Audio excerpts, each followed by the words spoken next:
Bonjour à tous et à tous, bienvenue dans Croissante. Je suis Louise, voyageuse et esprit libre, étudiante en naturopathie et passionnée de yoga et de bien-être. J'ai créé ce podcast pour parler de santé au naturel, de médecine traditionnelle, de spiritualité, d'expériences transformationnelles et de voyage.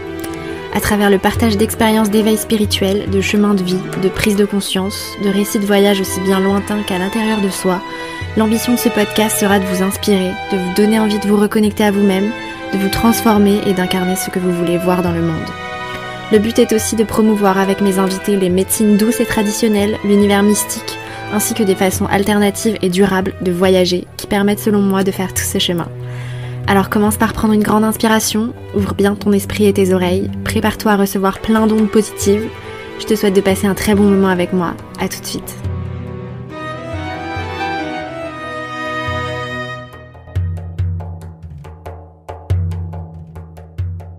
Hello tout le monde, j'espère que vous allez bien. Bienvenue dans le 4e épisode de Croissante et mon 2e épisode solo. Je suis en train de vous enregistrer cet épisode un dimanche matin. Je prends un cours privé de yoga postural dans moins d'1 heure chez moi pour prendre soin de ma colonne vertébrale. Et je viens de prendre mon petit déj à base de pain de seigle et Nutella vegan. Et j'en ai encore plein le visage. J'espère qu'il n'y aura pas trop de bruit de bouche bizarre pendant l'épisode. Si c'est le cas, bon appétit. C'est la première fois que je reprends l'enregistrement d'un podcast depuis le lancement, il y a maintenant 3 semaines. Et je voulais déjà commencer par vous dire merci. Merci d'avoir été au rendez-vous. Merci pour tous vos messages d'encouragement et vos partages enthousiastes. J'ai reçu vraiment une énorme vague d'amour incroyable. Merci, merci, merci, merci. Si vous voulez continuer à me soutenir dans ce beau projet, continuez à partager le podcast, à vous abonner, à activer les notifications lorsqu'un épisode sort si votre plateforme le permet. Et si vous êtes sur Apple Podcast, à le noter et à laisser un commentaire sur la page principale du podcast parce que c'est ça qui le fait remonter dans les recherches. Et du coup, c'est ça qui va me motiver à continuer. En lisant tous vos retours, j'ai appris... et je m'y attendais pas du tout à ce qu'on me dise ça, c'est que vous trouvez que j'ai une belle voix, que ma voix vous apaise, voire même que j'ai une voix pour faire de la méditation. Je m'attendais à tout sauf à ça, et j'aurais vraiment pas cru, mais ça me fait trop plaisir. C'est un peu une prise de conscience et ça me donne évidemment envie de continuer et ça me met en confiance pour tous mes projets pour la suite. Donc merci encore pour tout ça. Bref, voilà pour cette introduction pleine de love. Donc aujourd'hui, je vous parle de ma récente transformation, de mon virage à 180 degrés dans mon hygiène de vie. Comment j'ai mis ma santé en priorité et comment j'ai eu quelques déclics pour passer du mode j'aimerais bien faire ça ou je ferais ça un de ces 4 à ok, c'est bon, maintenant on y va. Parce que c'est pas facile de s'y retrouver, d'acquérir la connaissance, d'avoir un déclic, d'avoir la force de faire du changement. Ça prend du temps, step by step, pour arriver pierre par pierre au moment où tu auras emmagasiné suffisamment d'opinions, de connaissances, de convictions et que ça sera le bon moment dans ta vie. Avec la nouvelle année, personnellement, j'ai décidé de prendre des mesures assez radicales.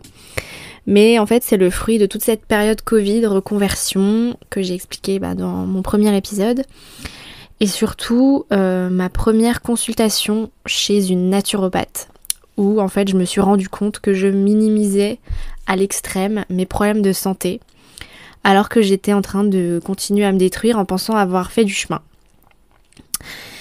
Donc en fait, c'est parti du contexte où je venais de commencer ma formation en naturopathie en septembre 2021 et où du coup je me suis dit je vais consulter une naturopathe déjà avant de commencer parce que j'en avais jamais consulté une et il se trouvait qu'il y en avait une justement dans la ville où ma mère habite en Bretagne et où j'étais à ce moment-là.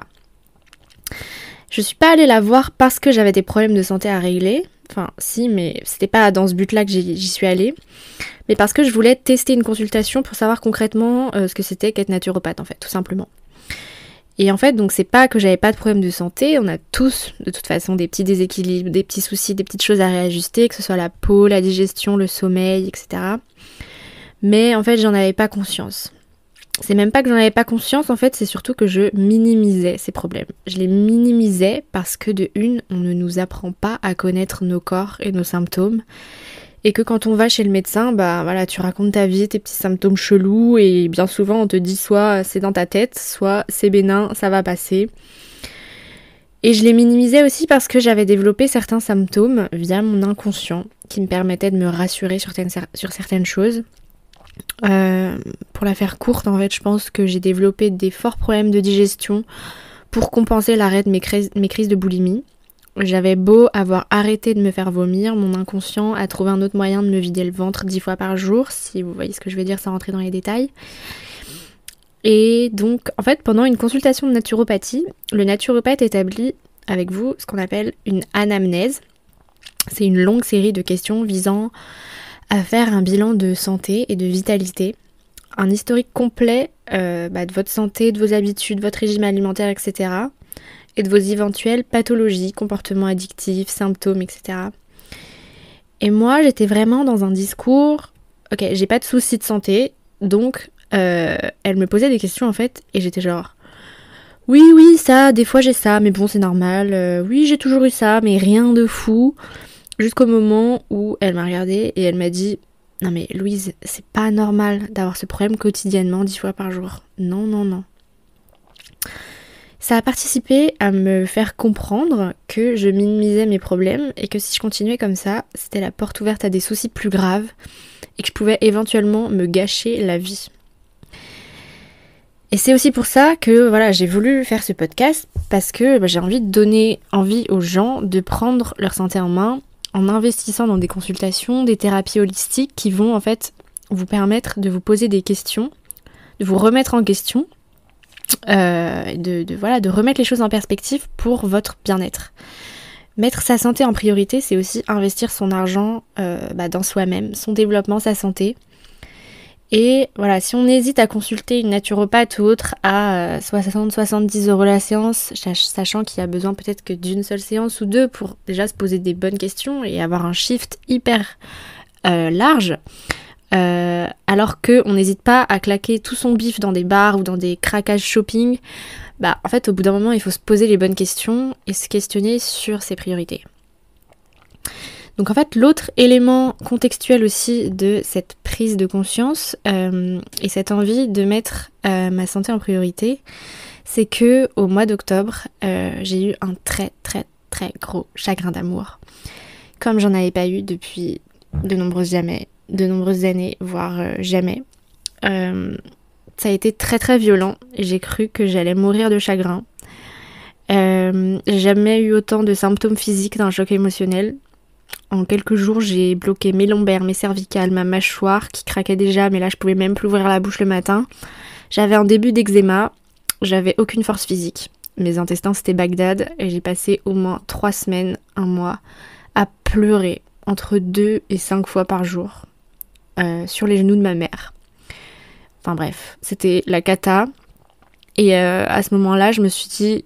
Putain, mais c'est pas possible de se mettre dans un état comme ça, il faut que je travaille sur mes émotions, sur mon mental, sur ma façon de réagir aux aléas de la vie, sur ma sensibilité, mais aussi sur ce que je manifeste dans ma vie. J'ai été voir une éthiopathe pour la première fois de ma vie à ce moment-là, pour travailler mes lombaires, mes cervicales et ma mâchoire qui était complètement flinguée. Et la praticienne m'a fait réaliser un certain nombre de choses. Déjà que mon diaphragme, donc la zone sous la jonction des côtes au niveau de l'estomac, était très très très très dur, que c'était dû au stress et que c'est ça qui appuyait sur mes lombaires causant des douleurs. Elle m'a remis en place la mâchoire aussi en m'expliquant que forcément, quand on tait des choses, quand on s'est freiné à exprimer ses sentiments, c'est pas étonnant qu'on ne puisse plus ouvrir la bouche.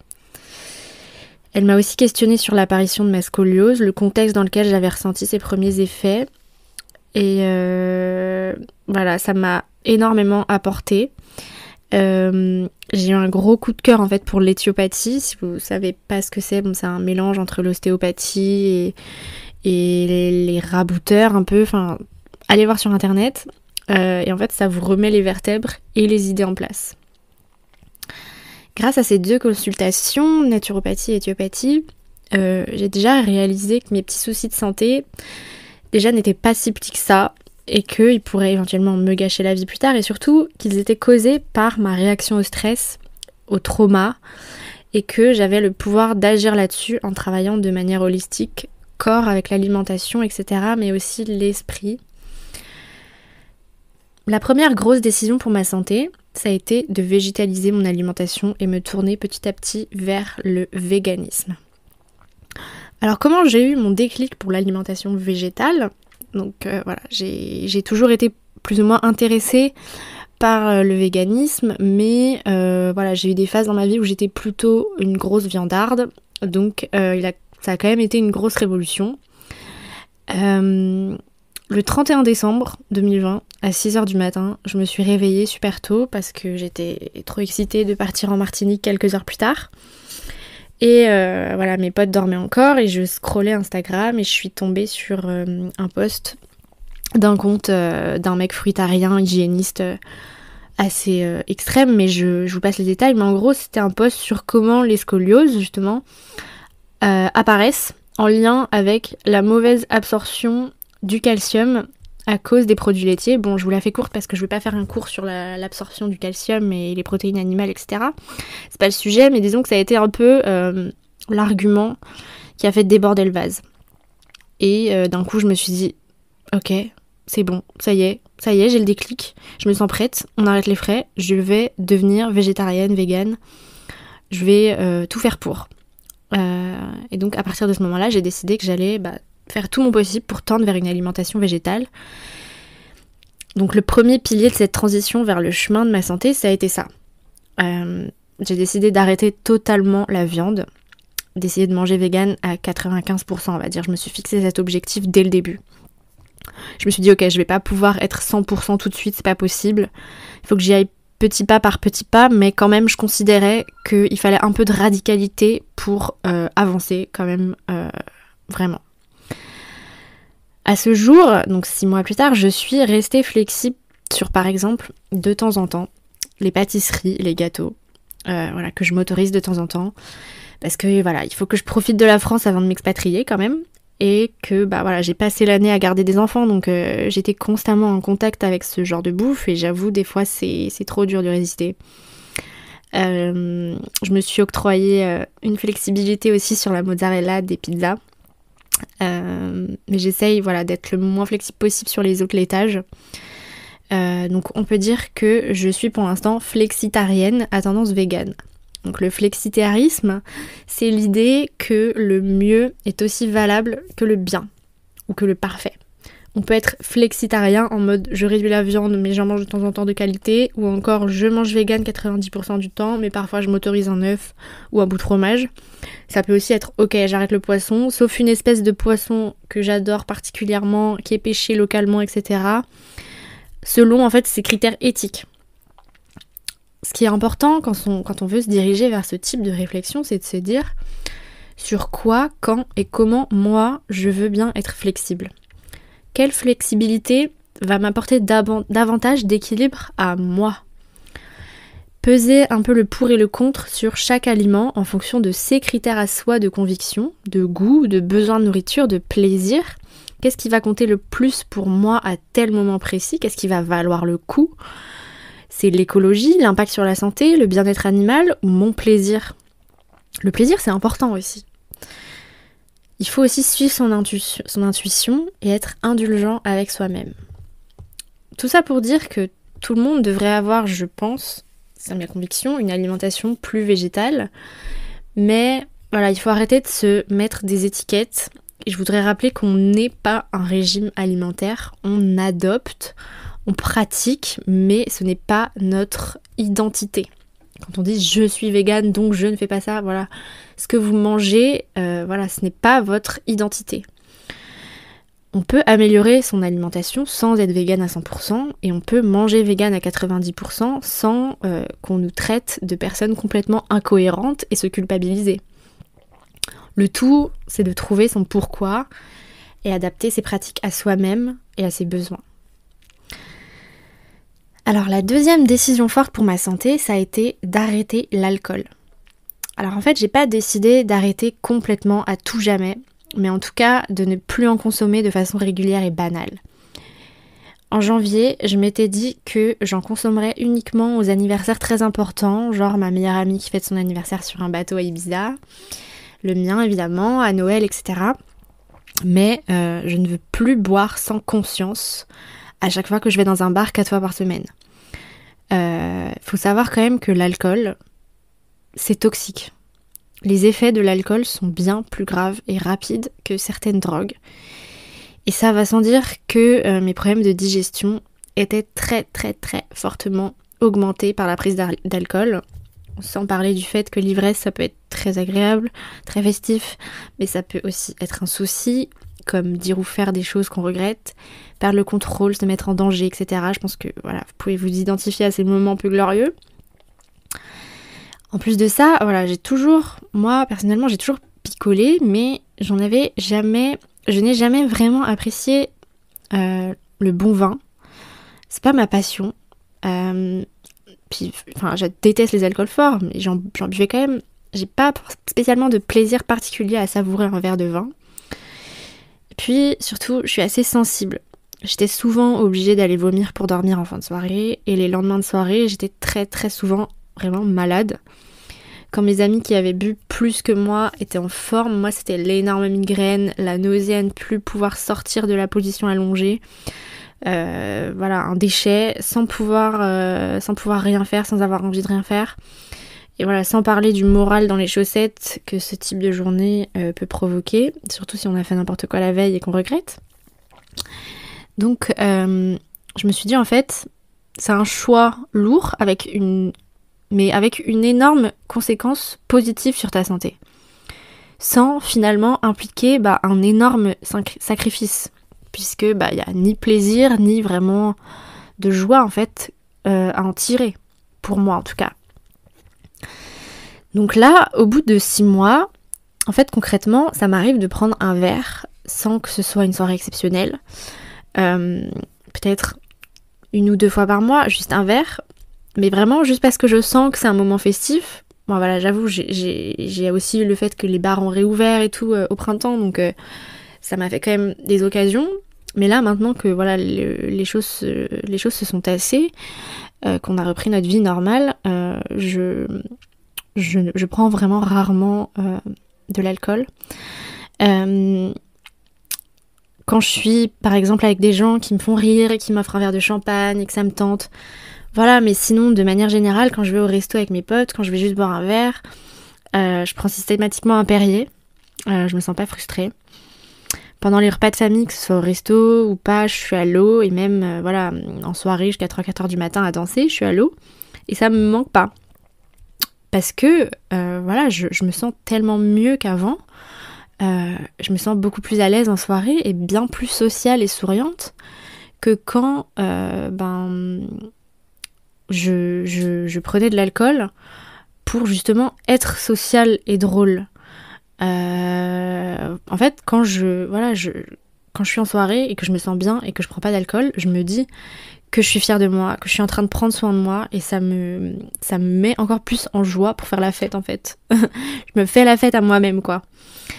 Et ça en fait j'en suis vraiment super fière. Et même le week-end de mon anniversaire là, je m'étais dit ok, mets-toi une bonne cuite si t'en as envie, c'est maintenant ou jamais. Et ben non. J'ai pas ressenti le besoin ni l'envie. En 3 jours et 3 soirées, j'ai dû boire 3 verres de vin et 2 bières à tout casser. Et voilà, c'était très cool. Et je suis fière et ça me donne envie de faire la fête en fait, de me respecter et d'être droite dans mes bottes et de prendre soin de moi chaque jour. Voilà, donc je dis pas que je me mettrai plus jamais de cuite de ma vie entière, mais en tout cas, ce mode de vie, c'est plus le mien, quoi. La 3e décision forte que j'ai prise pour ma santé, ça a été d'arrêter la pilule. Et je pense que voilà, les bienfaits de cet arrêt de pilule, ça a aussi participé au fait que voilà, j'ai plus besoin de prendre d'alcool en soirée, parce que ça a vraiment été une révolution pour moi. Ça faisait 12 ans que je la prenais, depuis mes 14 ans et demi. Voilà, j'étais assez précoce comme jeune fille. J'avais soif de vivre et de commencer ma vie d'adulte. À l'époque, j'avais un copain avec qui je suis restée pendant 3 ans.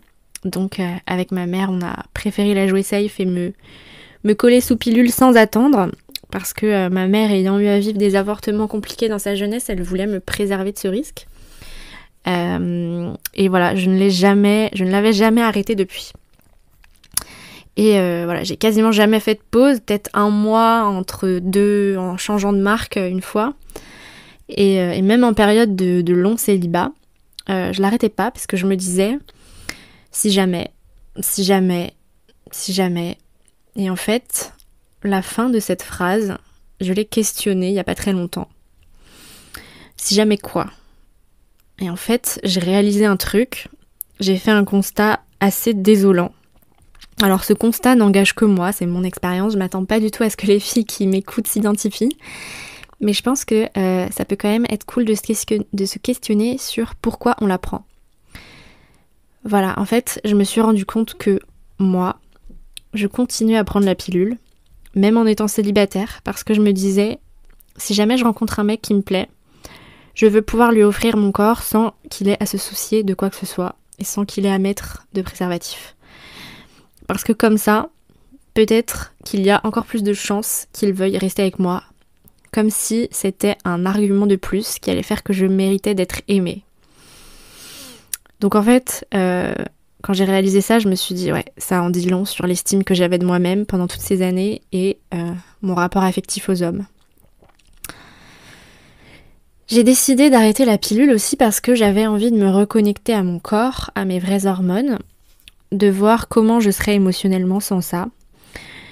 Et voilà, ça faisait longtemps que j'y pensais, mais que je passais pas à l'action, pour les raisons en fait que j'ai évoquées, la raison que j'ai évoquée, cette raison si désolante.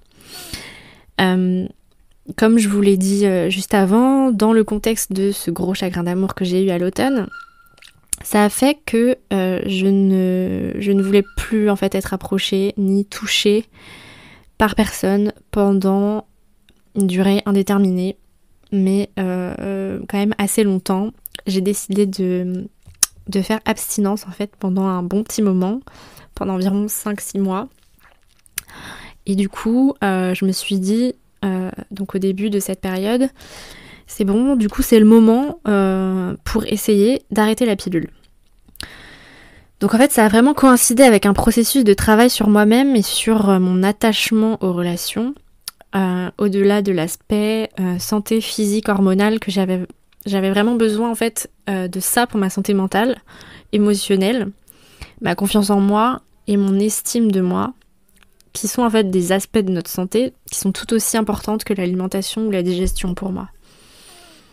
Alors en termes de bienfaits, en fait j'ai ressenti au bout de 2 mois environ, après que mon premier cycle naturel soit revenu, une sensation incroyable de bien-être, vraiment. En fait j'ai ressenti d'un coup une énergie créatrice, qui est en fait l'énergie sexuelle, l'énergie créatrice, l'énergie sexuelle c'est la même chose, et que en fait subitement on m'avait enlevé le voile que j'avais sur la tête toute ma vie. J'ai vraiment eu la sensation que pendant toutes ces années, j'avais vécu avec un voile sur les yeux, un nuage au-dessus de la tête, et que d'un coup, on me les avait retirés, et que je voyais enfin la vie plus claire et plus belle. Et en fait, j'ai compris, putain, mais en fait, je ne suis pas cette fille triste, associable et effrayée. En fait, je suis heureuse. En fait, j'ai envie de vivre. En fait, j'aime les gens. En fait, j'ai de l'énergie pour sourire à la vie. En fait, j'ai envie de faire plein de choses et de créer plein de choses. Il faut savoir que la pilule endort le corps des femmes. Et la liberté sexuelle que la pilule nous a offert, c'est pas sans contrepartie. Je suis pas là pour vous dire la pilule c'est mal, arrêtez tout, mais je pense que c'est important de faire ça en conscience. Savoir comment on est avec et comment on est sans, et choisir en conscience, ne pas subir. Et voilà, étudier toutes les autres possibilités de contraception parce que je pense qu'il y en a des meilleures. Ou en tout cas, peut-être qu'il y a quelque chose qui vous correspondra mieux et qui fera en sorte que vous serez dans un meilleur état de vie. Alors bien sûr, cette transformation de mon énergie, ça vient aussi du fait que j'ai amélioré ma santé, que j'ai entrepris des études et des projets qui me passionnent, etc. C'est un tout, mais voilà, je vous jure que je le sens, moi, dans mon corps, dans mon ventre, dans mon chakra sacré, d'où part l'énergie sexuelle, l'énergie créatrice. Je sens qu'il y a eu un changement, une révolution. Et je suis tellement contente d'avoir pris cette décision. D'ailleurs, voilà, merci à ce garçon et à ce chagrin d'amour, à toute cette cruauté, en fait, de m'avoir fait vivre ça. Parce que sans ça, je serais pas là. Et même sans ça, j'aurais sûrement pas créé ce podcast d'ailleurs. Parce que je n'avais pas cette énergie créatrice avant. Et voilà, si vous êtes en train de traverser une période difficile, eh ben revenez en arrière dans quelques mois et dites-vous qu'est-ce que cette expérience difficile m'a apporté, qu'est-ce que du coup j'ai pris comme décision et qui a fait que, au final maintenant je suis mieux maintenant que sans cette expérience. C'est clair que j'ai plus envie de revenir en arrière et que je ne mettrai pas du tout tous ces bienfaits que m'a procuré l'arrêt de la pilule au second plan face à un mec et à son petit confort. Et voilà, je m'intéresse aux contraceptions alternatives, à la symptothermie, etc. J'apprends à connaître mon corps et mon cycle. C'est vraiment passionnant et c'est un super bon moyen de se découvrir et de grandir. Et si ça vous intéresse, on pourra en reparler dans ce podcast et sur Instagram aussi. Voilà pour les 3 piliers de ma transformation. Il y en a aussi une 4e en fait, dont j'ai parlé en début d'épisode et que je reciterai juste ici en tant que conseil. C'est vraiment d'investir son argent et son temps dans sa santé. Investir dans de la bonne nourriture, dans des fruits et légumes bio, dans une séance de naturopathie, dans une séance d'éthiopathie, dans un massage, dans un cours privé de yoga, dans un abonnement de yoga, dans un abonnement à une application de méditation, dans une séance avec une médium, ou juste tout simplement avec un psy, une séance de psy. En fait, tous ces trucs qu'on s'empêche de faire par économie, alors qu'on claque notre argent dans d'autres trucs tellement plus inutiles et qui coûtent tellement plus cher, alors que ça vaut tellement le coup. Ça a tellement plus de valeur. Et c'est dingue à quel point tous ces petits investissements ont comme impact bénéfique dans ma vie. Je ne peux que vous conseiller de ne pas vous réfréner pour votre bien-être et votre développement personnel quand vous en avez besoin. Voilà, la conclusion de cet épisode, c'est que j'ai pris des décisions radicales et assez brutales, certes. J'ai fait beaucoup de choses d'un coup. Beaucoup doivent avoir l'impression que je me suis coupée de tout d'un coup, mais en fait, je l'ai pas vécu comme ça parce que en fait, je vois les aspects positifs et le cadeau que je me fais à moi-même. Et j'aimerais que vous aussi, au lieu de voir tout ça comme des sacrifices que vous avez la flemme de prendre, voyez tout ça comme des cadeaux que vous vous faites à vous-même. Je vous referai régulièrement des épisodes sur l'évolution de mes pratiques pour mettre ma santé en priorité dans ma vie. Et j'aborderai aussi dans un prochain épisode plus particulièrement comment je prends soin de ma santé mentale et plus particulièrement comment reconnaître et apaiser son anxiété. J'espère que cet épisode vous aura plu et que ça vous inspirera pour prendre soin de vous. Si c'est le cas, notez le podcast et partagez-le. Je vous souhaite de passer une super bonne semaine et on se dit à mercredi prochain. Et en attendant, retrouvez-moi sur Instagram tous les jours. Ciao! Merci d'avoir écouté cet épisode jusqu'au bout. S'il t'a plu, n'hésite pas à le partager autour de toi et sur tes réseaux et à m'envoyer un message pour me dire ce que tu en as pensé sur Instagram @LouiseBrenner. N'oublie pas de t'abonner et si tu es sur Apple Podcast, à le noter 5 étoiles et à me laisser un avis positif, c'est ce qui me soutiendra le plus. Un grand merci à toi et je te dis à bientôt pour de nouveaux épisodes inspirants. Bye!